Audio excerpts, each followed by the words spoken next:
Give them time. All right, welcome to our New York Giants Preservation Society meeting for today, February 26th, 2025, with Richard Cuicchi. Richard has written many things on Mel Ott. He's going to share them with us. Mel Ott's birthday, I believe, would be next week if he was still with us. A couple of house cleaning notes, and I know Frank won't want to hear this. Uh, Starting next week, we start looking at the Giants in 2025. Our next meeting is Monday. Okay. It's the only day we could have got with Maria Guardado. She is the San Oh, Francisco Giants beat writer um, for MLB.com. And Hindi, I'm sure you'll love her. So, please, I will send out a reminder, but it is not a misprint. It will be Monday. And then we have Barry Bloom and Roger Munter, and I'm working on Susan Slusser before the season starts on a Thursday, I believe the 27th.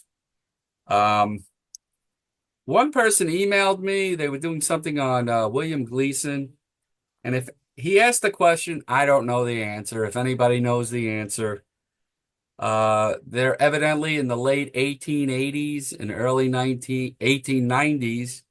There was the famous five of the Giants. If anybody knows who they are, if that in fact is what they were called, please email me. And thank you. And without further ado, actually, one of the things, Jim Mully is not with us tonight. Jim, thinking about you, man. You be well. Uh, Without any further ado, I'd like to reintroduce Richard Cuicchi. Richard, if you remember, did a whole expose on the Alou brothers playing for the Giants and their careers. Tonight, again, he's going to be discussing Mel Ott. So without any further ado, let's welcome back Richard Cuicchi. Richard, the floor is all yours. Thank you. I appreciate you having me again. I enjoyed my session with you guys last December. Um, you have a very interesting group here, and I'm looking forward to tonight's discussion. So tonight, what I'm going to present is a look at Mel Ott's, some of the events in Mel Ott's career. I write for a local sports website called CrescentCitySports.com, and I focus mainly on baseball history in New Orleans. And so I've written a number of articles. So I want to use those as the basis for much of my discussion. And then I wanted to spend some time looking at just some of the current tributes and events more currently around the memory of Mel Ott. So I'm going to share my screen here in a minute. Okay, let me do that for you. Let's see how I do this again. That is not how I do it. Hold on, more. That is not how I do it. That is not how I do it. Post tools. That's how I do it. All right, Richard, you should be able to do on your end. I gave you the screen. Okay, let's see.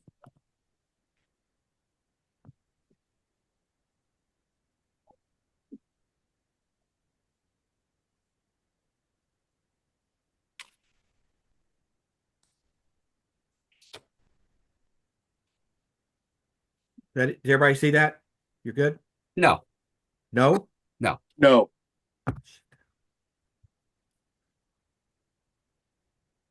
Now we look like we are doing something. There we go. All right. I think. Can you see that now? Yes, Yeah, that's now. good. Okay. Melot then and now. Yeah. So again, what I'm going to do is talk about some of the pieces that I've written for about Mel Ott over the past few years, and dig into a few of those, and then talk a little bit about the more currently how Mel Ott is still relevant today. Hence my title of Mel Ott Then and Now. Um, so the topics I'm going to cover tonight are the New Orleans major leaguers ranked by WAR. If you may or may not like that statistic, but I thought it was a good way to introduce some of the other players from New Orleans other than Mel Ott, who is obviously the leader in that category. Um, on The next topic is about MVP results. As good as Mel Ott was, he never won the Most Valuable Player award, and so I'm going to look at the years that he received votes and kind of do an analysis of why that was and how he could have perhaps done differently. The next topic was on All-Star game performances. Uh, Surprisingly, Mel didn't do too well in All-Star games, and we'll talk about that. The next one was launch angle and exit velocity. I think Mel figured that out back in 90 years or so ago, and we can discuss that. There's also the myth around his intentional walk with the bases loaded. Some people believe it happened, some people believe it doesn't, and we'll go over that. And then finally, I'm going to go through some recent performances by current major leaguers that relate back to Mel's career, and then talk about some of the tributes to Mel uh, from his hometown in Gretna. You may or may not know about the New Orleans Diamond Club that was initiated as a result of Mel Ott's death, actually, and then some slides on how Ott remains relevant today. All right. So one of my pieces was titled "Mel Ott is an enigma in." Oh, let me go back. I think I skipped a slide here.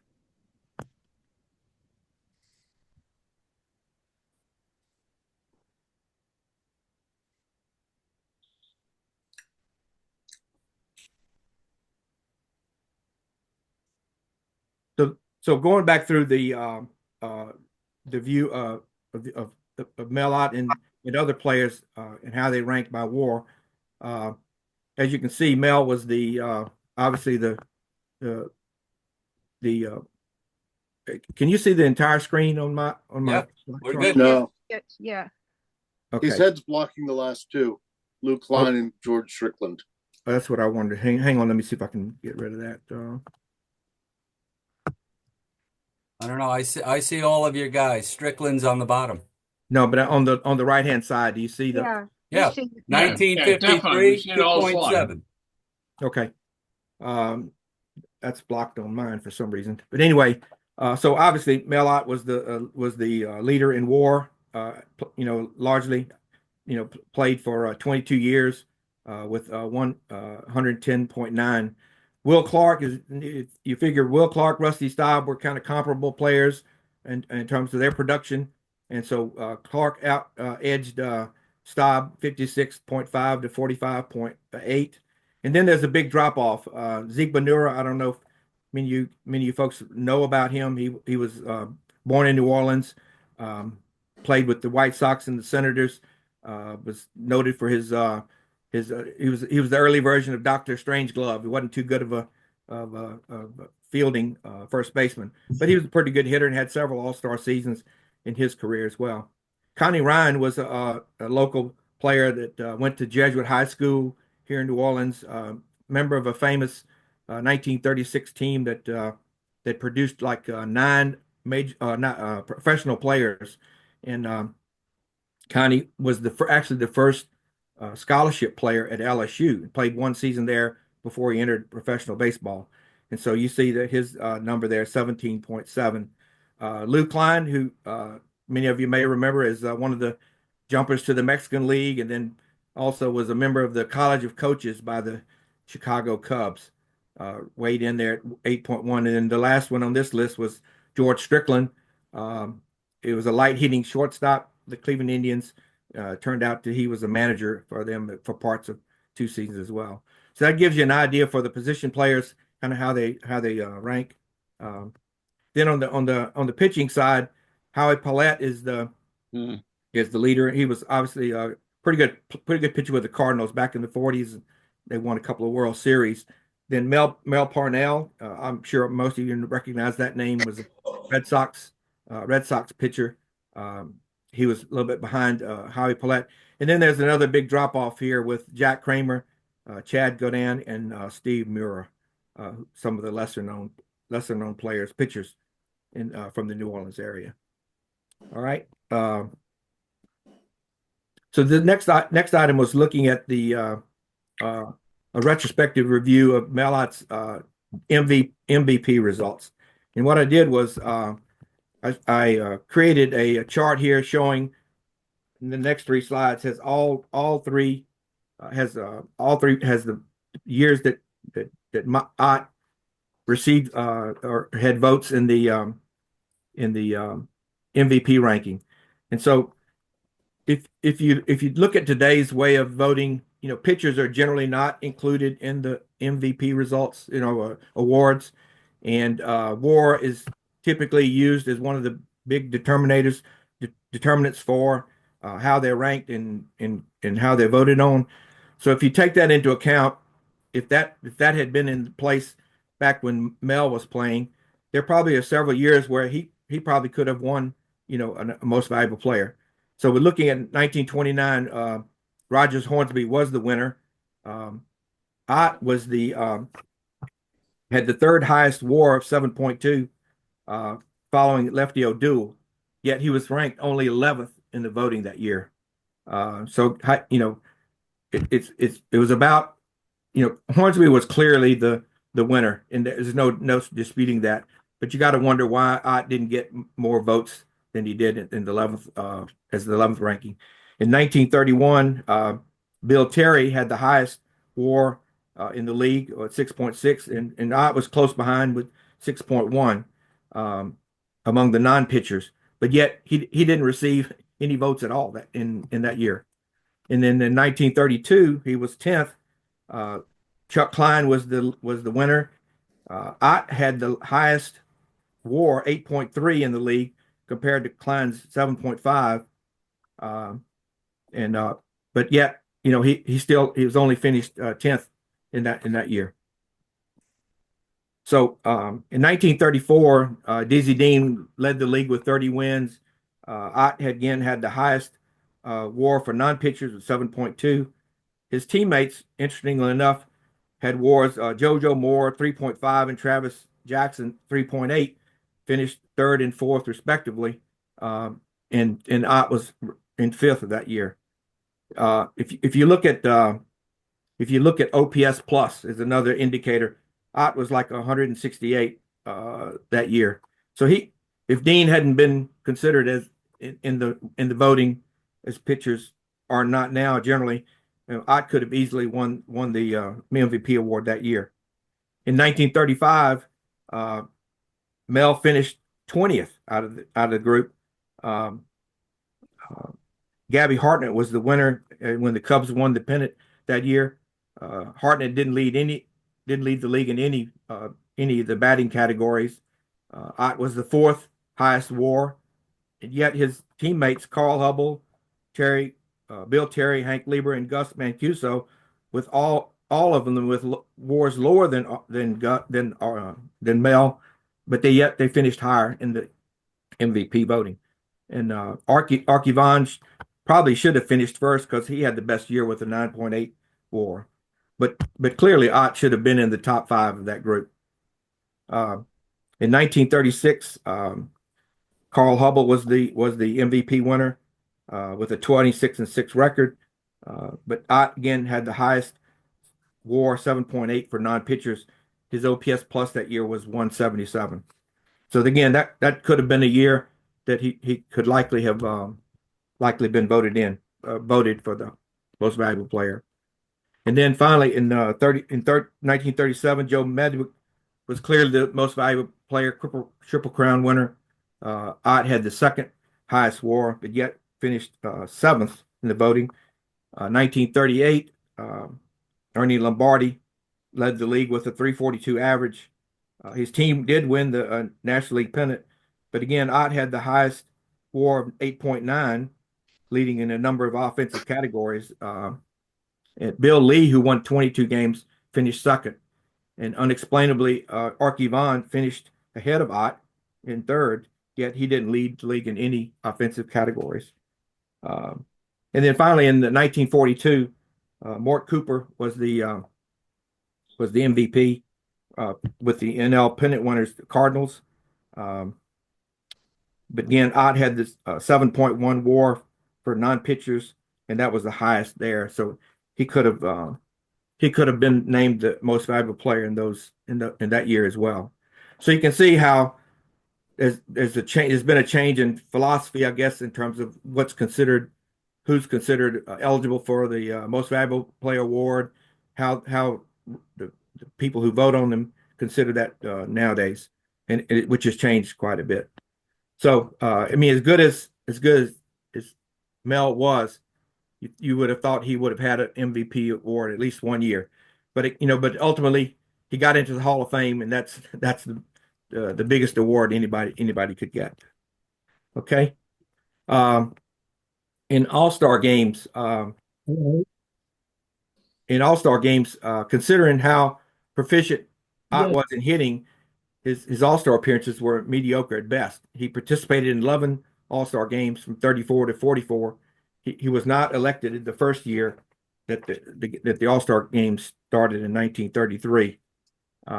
He was a starter in 4 games. You can see the years there, and he went 5 for 24 in those games. The 24 includes a walk, without a home run or an RBI. So I look back at, you know, what the years that he didn't start, for example. What was his mid-season numbers, and they were all pretty good. It's not it wasn't a factor that he didn't hit well as the season was going on, but it I'm sure it's happened to other players. You guys may be aware of some others that we can maybe discuss later. But his opponents on the mound were, as you can see at the bottom, Lefty Gomez faced him 5 times, Mel Harder 4, Tommy Bridges, and then there's a few other pitchers, one where he faced them once each time. So anyway, you would have thought maybe Mel would have had more production in All-Star games.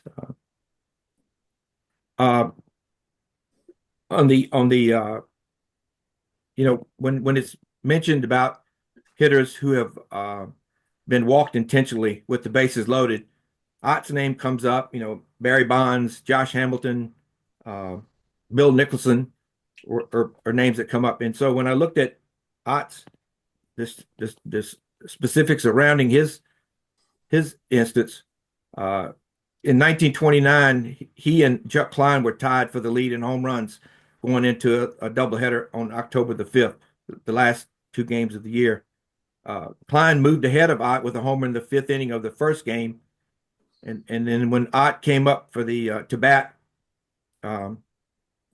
in the second game, he had batted. I'm sorry. Let me go back.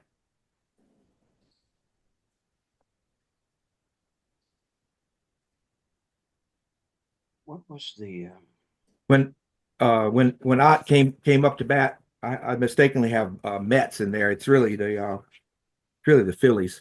I mean the Giants. When he came up to bat in the 6th time in a blowout game, Bert Schotten ordered Phil Collins, the pitcher, to intentionally walk Ott so that Klein could keep his home run lead. And so what happened was Collins threw 3 pitches wide of the plate, which were not unhittable. But the next 2 pitches he also threw wide, but Ott swung at both, realizing what they were trying to do to keep him from hitting a home run. The Phillies second baseman Fresco Thompson actually protested with the umpire about Ott swinging at the 2 pitches that were clearly out of the strike zone, and made a fuss of it, and eventually he got thrown out of the game by the umpire. So Ott ended up accepting ball 4 as the Giants scored their 12th run. And so the question was Ott bases loaded walk, was it intentional? It clearly Bert Schotten wanted to keep him from hitting a home run in the last at bat, but it was not. Normally pitchers do that, or managers call for the intentional walk when the score is in jeopardy, or they're trying to keep a lead, or it's very close. But that clearly was not the case for Ott in that game. So I think personally, I think it was not really shouldn't be counted as an intentional walk, but simply that he walked with the bases loaded. All right. This next topic was I titled it Mel Ott figured out the launch angle and exit velocity 90 years ago. when you look at his batting style with the leg kicked up like he had it there, he wasn't your prototypical slugger. He was 5'9", 160 or 170 pounds. He had perfected his batting technique when working with Lefty O'Doul and Branch Rickey in Fred Stein's book about Mel Ott. He believed that Ott's front leg kick was largely responsible for his power hitting. Did Ott benefit from the short right field porch? Yeah, I think somewhat, but Ott did hit 37% of his homers on the road. Many of them were at the polo grounds were in the upper deck. So arguably, you could say that he was benefited by the short right field fence. But then in 1944, Ott, when he was asked how did he account for his home run totals, he said, "I don't know. Perhaps it's timing, coordination, or something else. I never stopped to figure it out." So apparently, he never really contributed it to his batting stance or his batting technique. But if you recall, a few years ago, the Toronto Blue Jays had a Josh Donaldson, and he used the leg kick similar to Ott, and he was hitting home runs. And I think that's when a lot of the notoriety around launch angle came about. And then there were other players that followed. So, whether he believed it or not, you have to believe that contributed to his ability to hit home runs with, getting power from from his legs and using that technique. So even in today's ball game, there are records broken, there are marks that are set, and Ott periodically comes up in those conversations. And so this article was around one of those. Wander Franco, he had reached, and this is in 2021, he had reached base for the 34th consecutive time for players aged 20 or younger. And it was noted that he passed Ott and Archie Vaughan. And a year later, Vlad Guerrero Jr. hit 2 home runs and a double to become the 4th youngest player since 1901 to get 14 total bases in a game. And Ott was the youngest when he was 21 years old in 1930. And then Corey Seager drew an intentional walk with the bases loaded in a game at the beginning of the season in 2022. And comparisons were drawn with Ott and Barry Bonds and Bill Nicholson and Josh Hamilton. So he comes up periodically with when records are set or records are being broken, and is still relevant in that way today. So I'm going to kind of switch gears now. Some of the popularity around Mel Ott, particularly in the New Orleans area, is very strong, and there's a Mel Ott Park that's obviously named after him. That was I think it was dedicated in 1960 or 1959, shortly after Mel's death. It is the site of has several baseball fields, high school American Legion games are played there, and so that's one of the major tributes there. In 2009, the city of Gretna dedicated a life-size statue of Mel Ott in honor of his 100th birthday, and it was put in a prominent place in the downtown city of Gretna.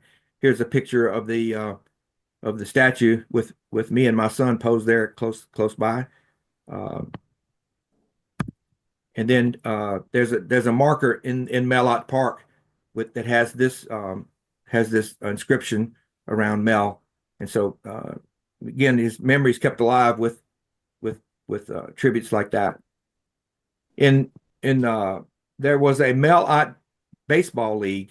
It was a semi-pro league in the 60s and 70s and early 80s, and they had players, all local players, some ex-professionals, some college players, some just high school players. They had graduated, formed this league, and it was prominent for almost 25 years, and it was played, Saturday and Sunday games on weekends. again, you could think of it kind of like the Cape Cod League in Massachusetts, or the Jayhawk League in Kansas, but all of the players were local. They didn't pull in any players from outside the metropolitan area.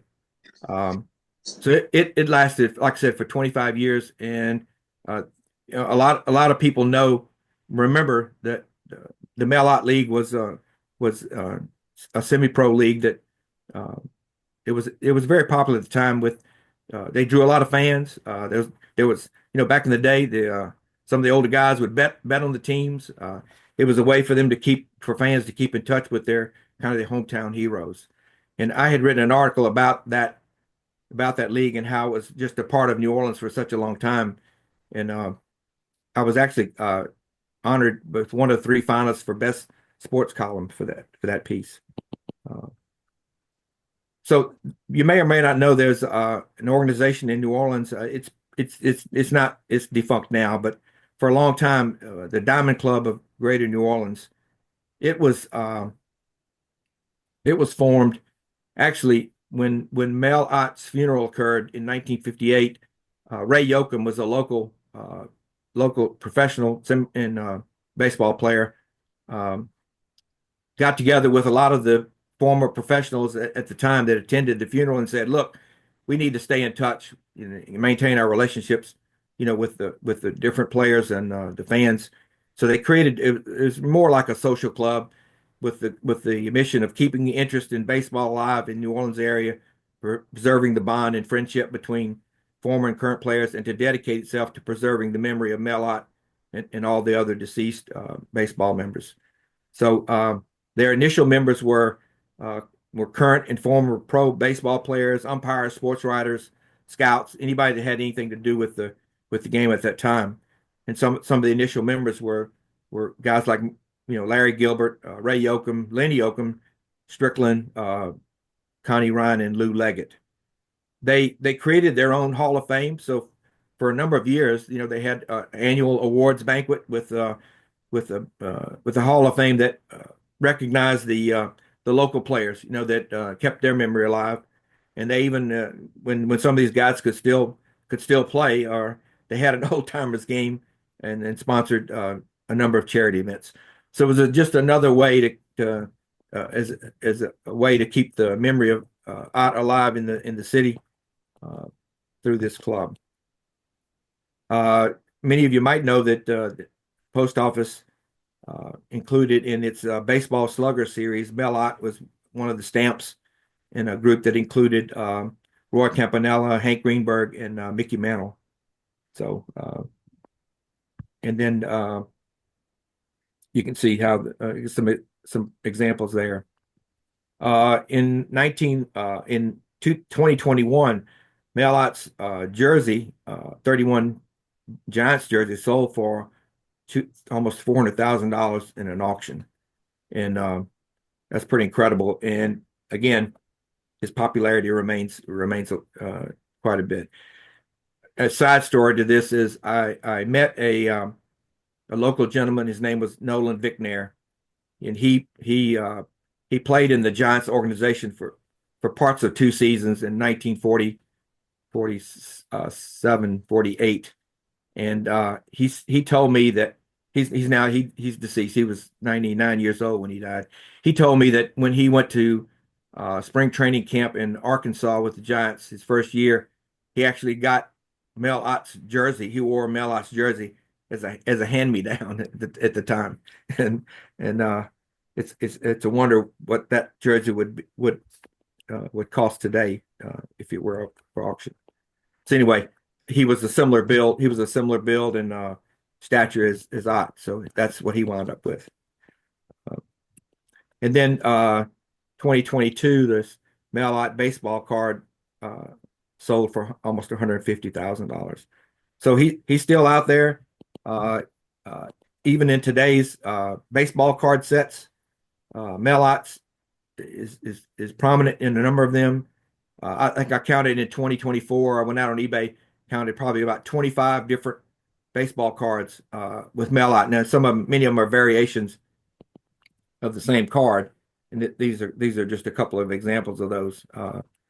but he still remembered. And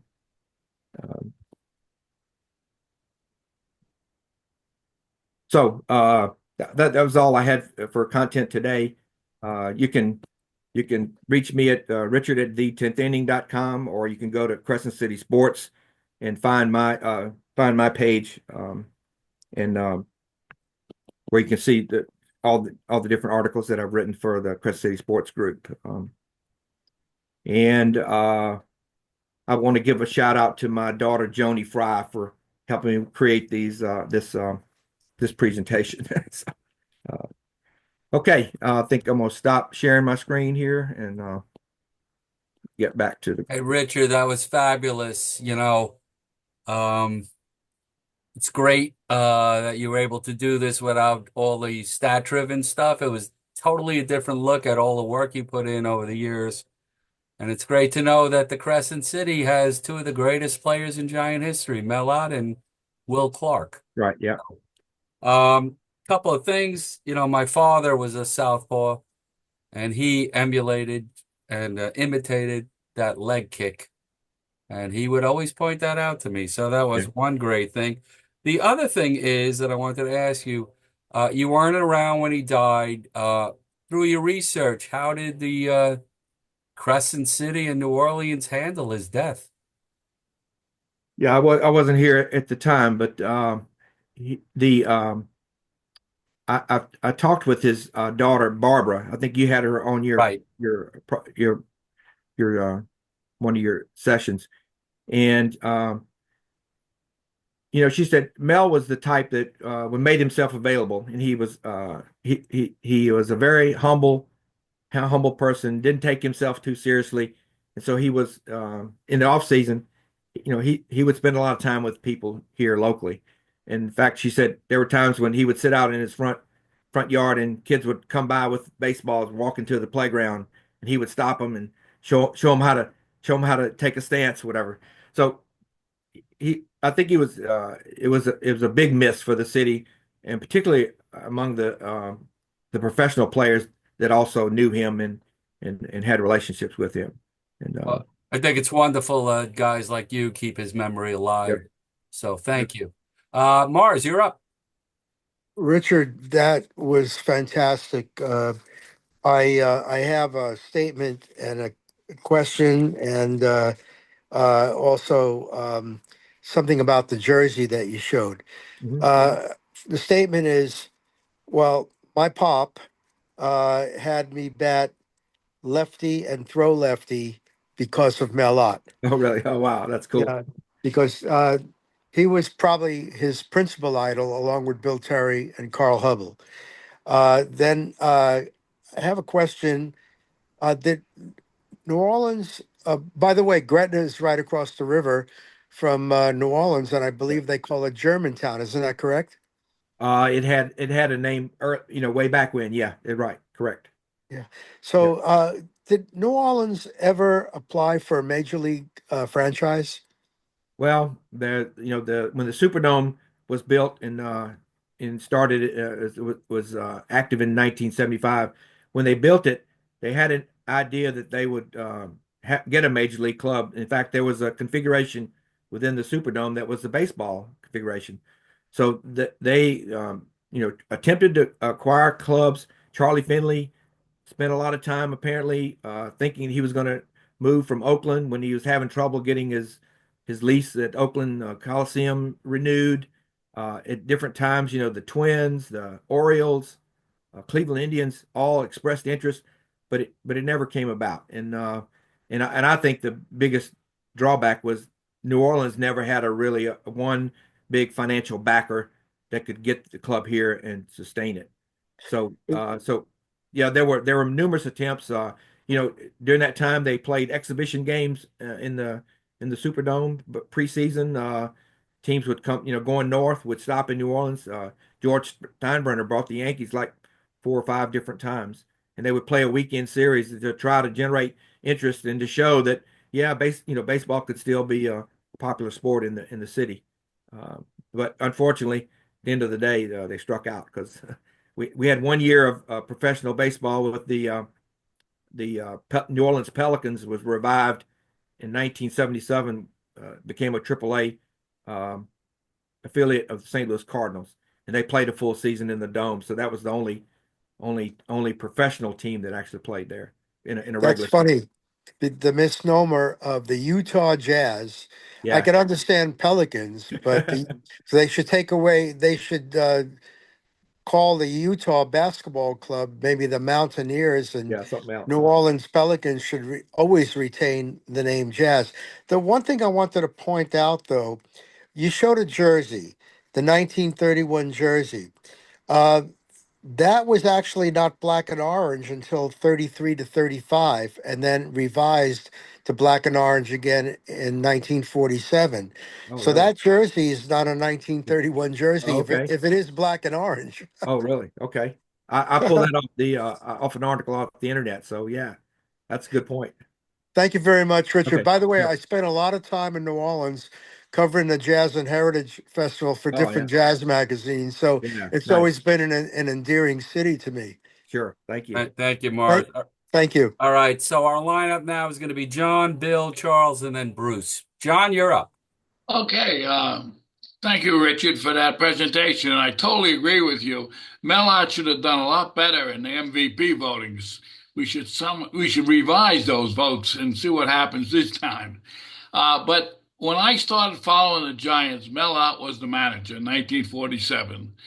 And in 1948, the baseball world was shocked. Horace Stoneham met with Branch Rickey early in the season, and the next thing you know, Mel Ott was fired as manager of the Giants, and Leo DeRosa became the manager. The question I have for you, Richard, is did Ott know this was coming, or was he just shocked at that? Did Stoneham clue him in that what was going on? I've always wondered about Ott's reaction to that whole situation. Yeah, I think so, and primarily because I actually recommended Leo DeRocher as his replacement, and his daughter Barbara confirmed that was the case. So yeah, he knew it was coming. I think Okay. I think he was still under contract with the Giants, so I think he hung around for another season or so before he went to Oakland and became the manager of the Oakland Oaks. Remember, I think for a year in was that 50 or 51, right? So Because folklore has it that it was going to be either Bert Shotton or DeRocha that Stoneham was looking for. Maybe he was looking for, but you're saying that I actually recommended DeRocha, yeah, exactly. Yeah. and he was on. Ricky wanted to get rid of DeRocha, I think. Okay, thank you, Richard. Appreciate that. Thank you, John. And I added Stu to our Johnny, list. Bill, put me online. you got it. So we'll add Stu and Frank Lewis to that. Bill Klink. Thank you very much, Gary. Thanks for inviting Richard again. I love a New Orleans accent. I'll get to that in a moment, Richard. But Thank you. I don't know if you'd ever seen that photo. This was in the newspaper the day after the Oh, okay. accident. Yeah. And I had never seen a picture of his wife. Okay. And I had a couple of questions, and I'll put those at the end. But one of them is, how he lingered for a whole week before he died. That's And correct. that, Yes. and maybe you can touch on that. I have to be careful how I handle it. It's a 1927 Oh, wow. New York Giants scorecard, Your card. Nice. and Mel is in it. You gotta Okay. you have to take my word for it. Yeah. Yeah. Nice. He's in it, but he went 1-for-1 that game as a pinch hitter. Okay. I was glad that I got a scorecard where he not only got a hit, but he Oh, yeah, he those hit are cool. 1,000 for that game. Yeah. Um, Did you know that Mel's first home run was an inside the park home run? no, I didn't. Oh, Yeah. well, I'm sure it was at the Polo Grounds, right? Yeah. Right. But I was going to ask you, well, two things. One, if you might dwell just briefly on, he was the other driver was killed in the accident. Maybe you could touch briefly on any injuries sustained by his wife, and he did linger for a whole week on that. Yeah, he and his wife had been over to Biloxi on the Gulf Coast, and they were driving back on Highway 90 at the time which was kind of a curvy road, and the fog was very intense. And so reportedly, a truck hit them head was lost, got out of his lane and hit them head on.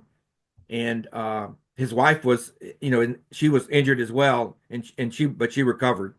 And so now his daughters, he had two daughters, Lynn and Barbara. They were not in the automobile with them. So that's the story. That's the same highway that Jane Mansfield Mansfield. was killed on. Was Beheaded. killed on. Yeah, right. She was beheaded. Yeah. Yeah. Gruesome stories. I shared them with Yeah. Gary, but that's kind of the gruesome side of Mel. Let me go to a friendlier side here, and you bring it on with your great New Orleans accent. I'm always interested, especially in older ball players where there aren't many recordings. Are there any recordings that you can send us to where we can actually hear Mel Ott talking? I was going to ask you guys that because I have not heard one and don't know where one is. And so, yeah, if anybody can point us that, I'd appreciate hearing that myself. Yeah. So, Yeah. no, Thank but you I very don't, much, I don't Richard. know of any Thank you, Richard. current. Thank you, Bill. Charles, you're up. Yeah, two things. One is I actually was in New Orleans several years ago. One of my nieces was getting married, and we had time available. And one of my sisters was like, "So where are you going?" And I said, "Well, I'm going to see Mel Ott." "Well, who's that?" And I'm like, I didn't have, I'm like, "I'm going to catch a cab. I'm going to the Metairie Cemetery." And she goes, "Oh God, Yeah. you and your baseball." I was like, "Yeah." The Yeah. other thing that I found out being a kind of diehard baseball card collector is that one year Topps did a card of Mel Ott and they did a card of Christy Mathewson and they transposed the pictures. They did. I have that. I have that one. Yeah. So, Yeah, me too. I have them both. I think it's hysterically Yeah. funny that Topps doesn't know, who's who, but who's who, right. Yeah. Anyway, thank you so much for your presentation as well. Sure. Excellent. Thank you. Thank you. Bruce, you're up, Bruce. Yeah, thank you, Richard. Really interesting to hear your stories. One story, one question. A quick story. I remember it would have been 44 or 45, seeing them at the Polo Grounds, and Mel Ott homered the first three times up, and they intentionally walked him the fourth time. Okay. So Nice. very frustrating to a young kid watching Sure. the game. But my question is, he didn't win the MVP all those years, and you talked about the numbers, but did you have any indication that there was prejudice against him, that he was not well liked by maybe the sportscasters, and they never quite would give him the award because of some personal reasons? No, I never heard anything about that. In fact, everything I've read said he was a very popular player, and there was some I forget, there was some national company that held a popularity contest for the major league teams, and he the year that it was the year that he played third base and filled in for somebody, and he actually got voted as the most popular player for the right fielders and the third baseman. And so no, I don't know of any other thing that would have anybody held a grudge. It doesn't seem like that was it. It would have been in his character to piss off a bunch of sports writers or whatever. So I don't have anything else to add with that. But Thank you, Bruce. Lee, did you want to do you want me to add you to the list or you Yes. Okay. I can't figure out and this know how to yes. You got it. Okay, so we have Stu, Frank, Wayne, and then Lee. Stu, Mr. Thornley, the great one. You're up. Unmute, Stu. Thank you for that. Happy to be back here again. Happy to listen to Richard again. Thank you for that. Sure.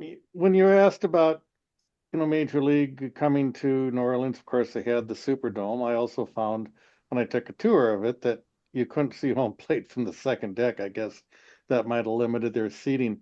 But Richard, do you recall this with teams sometimes saying they're going to move to New Orleans, using New Orleans kind of like Tampa Bay eventually got used as the threat to move somewhere so they could get a new stadium. But the Twins made some noise about it, and who knows how serious they did this crap with North Carolina and usual shenanigans. But one of the stories was that Calvin Griffith came down there to be wooed by whoever the New Orleans wooers were, and they pulled a faux pas by taking him to dinner and somehow leaving Calvin stuck with the check. I don't know if that's an apocryphal story, but that any goodwill they might have been trying to get with the guy who's known to be cheap was just lost on that. But do you recall uh any of the times that the Twins were being noted as a possible move to New Orleans and anything like that might have happened with Calvin Griffith? Yeah, there are newspaper reports that showed that expressed that, and I in that story was recounted in one of the news articles by one of the Great. local sports writers. So yeah, I think you're right. I think there were a number of teams that were looking, to make changes. Cleveland Indians was one, had that huge memorial stadium, and I think they used the New Orleans to try to leverage getting a better situation in their home parks. At one time there was even a proposal because they hadn't gotten a lot of traction that New Orleans officials suggested that New Orleans be a part-time home field for some of the clubs, that they would play half their games in maybe Tampa and half in New Orleans, and of course that would have never flown. But they were pretty desperate at the point in time with trying to get a team to move. The San Francisco 49ers owner,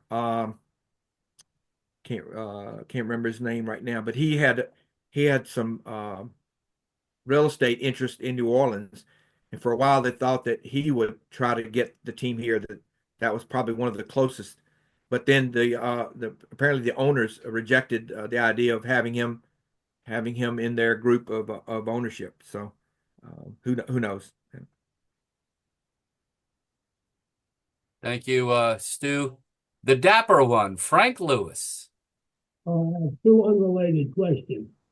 One is, why was it that Mel Ott didn't go in the military during World War II? I think he probably because of age. I mean, he was 30. I think it would have been like 33, 34. I think during the war years. I think he turned 37 at the beginning of the 1946 season. So I think he probably would have gotten a pass for age, I'm guessing. And having a family, some got exempted for having children, at the time. Pretty few. I mean, now next question, which is somewhat sensitive. How did Mel Ott and fellow Southerner Carl Hubble react to integration? Oh, that's a good question. I'm trying to think if I know of any. I can't. I don't recall anything I've read that for or against at the time. Maybe some other of your members here may know more than I would about that. Does anybody else recall? I'll probably thank you. I should have began with thanking you for a great presentation. Thank you, Frank. Right. Mr. Wayne, you're up. I just want to start by thanking you, Rich. I'm also a big fan of New Orleans generally. While I was in law school in Miami, I got to go to Mardi Gras twice. So it was Yeah.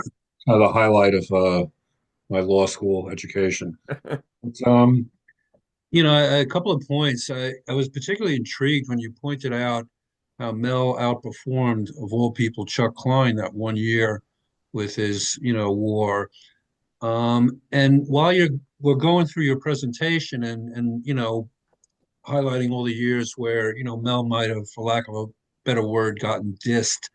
I naturally thought about the fact that probably even back then, the idea was going around. Yeah, he plays in the Polo Grounds. Yeah, he hits left-handed home runs. He's smaller than average guy, so maybe that should be factored in. But then when I thought about it, Chuck Klein played in the Baker Bowl.